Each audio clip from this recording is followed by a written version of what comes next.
Hey everybody, it's Adam from Daggerfish, and in this video I'm going to show you a basic bait and tackle setup for fishing with the equipment included in your Daggerfish right out of the box. Every Daggerfish hand reel comes standard with a basic bait and tackle setup including a float, rubber grub, jig head, and lead-free sinkers. Lead-free is great because it means you can use this tackle in streams where lead tackle is prohibited. Let me show you a simple method for using this tackle to set up for topwater bait fishing with your hand line. When I'm rigging up my hand line, I like to either store it in my sheath or in my pocket so I have two hands free to work with.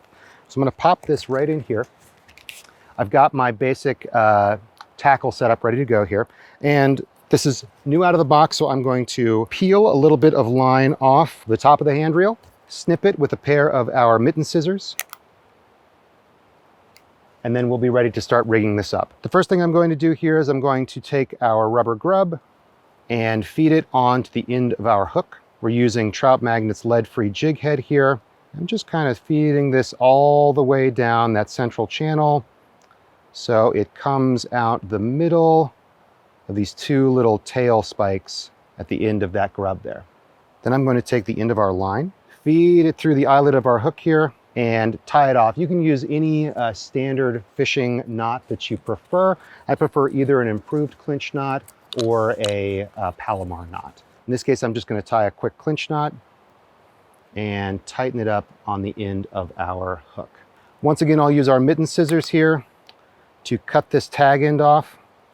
Okay, so now that our hook is tied onto the end of our line here, we can reach back into our storage area, pull out our bobber and our sinker. We'll affix this bobber in a fixed position, just slipping that line into that little slit in the bobber, locking it out with the tab here, and then attaching the sinker about midway between our bobber and our lure. With this setup, we have a float and an indicator for strikes. We have a little bit of weight added into the line, which is going to help us a lot with casting. And we have our lure on our jig head ready to sink down. This is a very easy and simple way to get started fishing with a hand line. But if you'd like to learn about other methods, including fly fishing or fishing with a Carolina rig, drop shot rig, or other kinds of fishing setups, you can check out videos and articles on our website. Thanks for watching.